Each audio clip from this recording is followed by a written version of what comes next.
चलो मैं army captain Sher Singh सतवाली ground से बोल रहा हूँ। मैं मोदी जी को और रक्षा मंत्री राजनाथ सिंह को ये मैसेज भेजना चाहता हूँ कि ये लड़के मेरे पास आके फिजिकल इनको ट्रेनिंग दी और रिटर्न की ट्रेनिंग दी। ये 2018 में जो एसएससी में फिट हुए थे, उसके बाद इनका रिटर्न भी पास हुआ और मेडिकल भी पास हुआ। मैं मोदी जी से दोबारा और राजनीत सिंह से यही प्रार्थना करता हूं कि इन सभी को 85,000 जो बच्चा है एसएससी का, सभी को मेरिट में डाल के सभी को क्या है इनको कॉल लेटर पे जा जाए ताकि ये उसमें एसएससी जाके अपनी जो है ड्यूटी निभा सके। धन्यवाद। हम लोग असम से बोल रहे हैं। माननीय प्रधानमंत्री श्री नरेंद्र मोदी जी से हमारी ये विनती है कि जो एसएससी जीडी 2018 और 2020 का जो बैच है उसका अभी तक जितना पोस्ट है उससे 25,000 कैंडिडेट ओवर क्वालिफाइड है, मतलब वो मेडिकल क्वालिफाई कर चुके हैं। सो हमारी ये रिक्वेस्ट है कि उन वैकेंसी को थोड़ा ज़्यादा कर दिया जाए, मतलब इंक्रीज कर दिया जाए, ताकि जो जितना मेडिकल क्वालिफाइड जो कैंडिडेट है उन सब लोगों को जॉब मिल जाए। यही हमारी विनती है।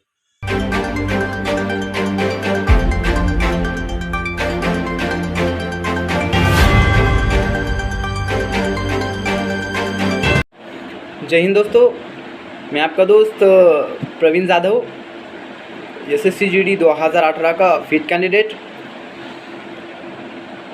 दोस्तों मैं महाराष्ट्र के बीड ज़िले से हूँ।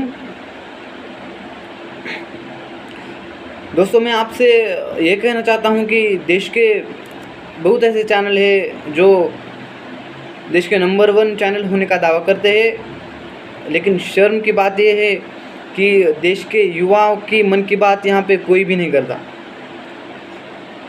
मैं धन्यवाद कहना चाहता हूँ इस चैनल का, जो कि देश के लाखों युवाओं की बात आप तक पहुँचा रहा है। इस चैनल के माध्यम से मैं अपने देश के पंतप्रधान श्री नरेंद्र मोदी जी से यह निवेदन करना चाहता हूँ कि सर 3 साल हो गए एसएससी जीडी भर्ती को, घंटा गांव में कुछ भी नहीं हो पाता, और शहर में सर्वाइव करने के लिए या रहने के लिए महीने का 7 से 8 हज़ार तक का रेंट हमें भरना पड़ता है और ट्यूशन फीस अलग से देनी पड़ती है। खेती तो नहीं है, लेकिन बूढ़े माँ बाप दूसरों के खेतों में काम करके पैसे भेजते रहते हैं ताकि उनका बेटा पढ़कर फौजी बन सके और देश के साथ उनकी भी सेवा कर सके। मान्यवर सीआरपीएफ की 1 लाख से ज़्यादा पद खाली है, लेकिन कोई भी राजनीतिक नेता इनके बारे में बातें नहीं करता या सोचता नहीं। मेरा बस आपसे यही निवेदन है कि मेडिकल फिट 85,000 कैंडिडेटों को ज्वाइनिंग दी जाए और उसके बाद मेरी वेटिंग लिस्ट भी जारी की जाए, ताकि किसी भी नौजवान का, किसी भी युवा का फौजी बनने का सपना अधूरा न रहे। नमस्कार दोस्तों, मैं एसएससी जीडी का कैंडिडेट आपसे कुछ हमारे लड़कों के हालात के बारे में बात करने के लिए आया हूँ। हमने लगभग 2018 में एसएससी जीडी का फॉर्म फिलअप किया। हमने किन हालातों में इस भर्ती को अंजाम तक पहुँचाया है ये हम ही जानते हैं। पिछले 3 सालों से हम इस भर्ती के लिए प्रयास कर रहे हैं। 2018 में हमने फॉर्म फिलअप किए, उसके बाद हमने एग्ज़ाम के लिए प्रिपरेशन की, इतनी मेहनत करके रिटर्न एग्ज़ाम निकाला। उसके बाद हमने फिजिकल के लिए बहुत मेहनत की। फिजिकल के वक्त हमने अपनी जान लगा दी, क्योंकि कुछ भी करके हमें फिजिकल निकालना था। मैं आपको खुद का एक्सपीरियंस बताता हूँ। फिजिकल निकालने के लिए मेरे पास खुद के जूते तक नहीं थे। मैंने फटे हुए जूते पहन के बारिश में फिजिकल के लिए प्रयास कर रहा था। मेरे पास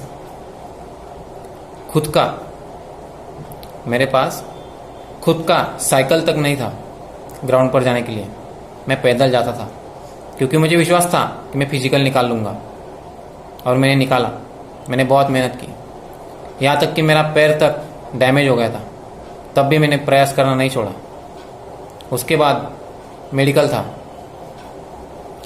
मेडिकल पास करने के लिए मैंने लगातार 4 महीने तक दोस्तों मैंने मेहनत की। क्या क्या नहीं किया मेडिकल निकालने के लिए। एक्सरसाइज की, सुबह शाम एक्सरसाइज की, पैर में तकिया बांधकर सोया।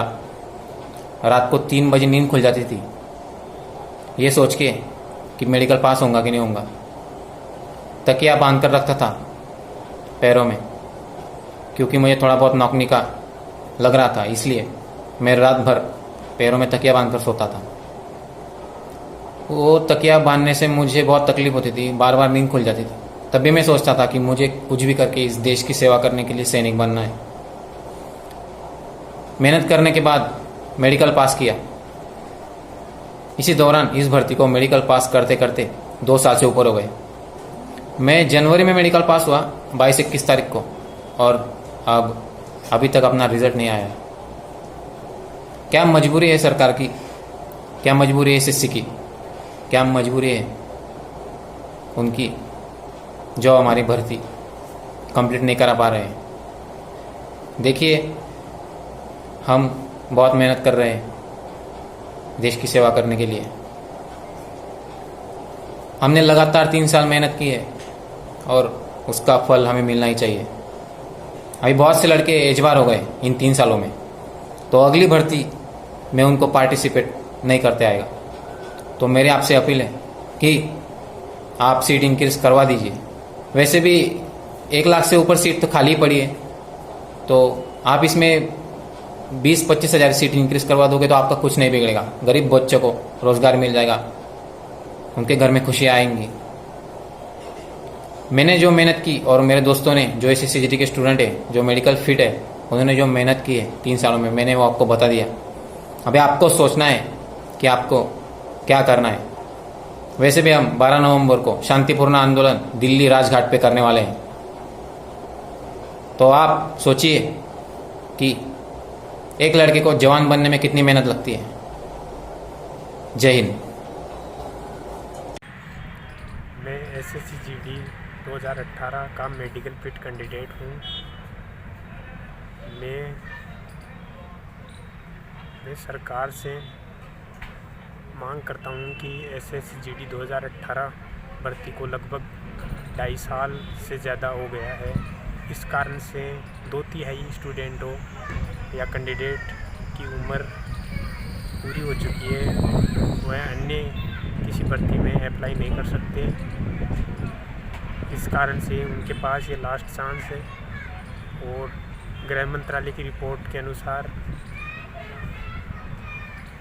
1,11,000 पद रिक्त हैं, और इस वजह से हम भर्ती इंक्रीज प्लस वेटिंग लिस्ट के लिए 12 नवंबर को दिल्ली राजघाट पर धरना देने जा रहे हैं।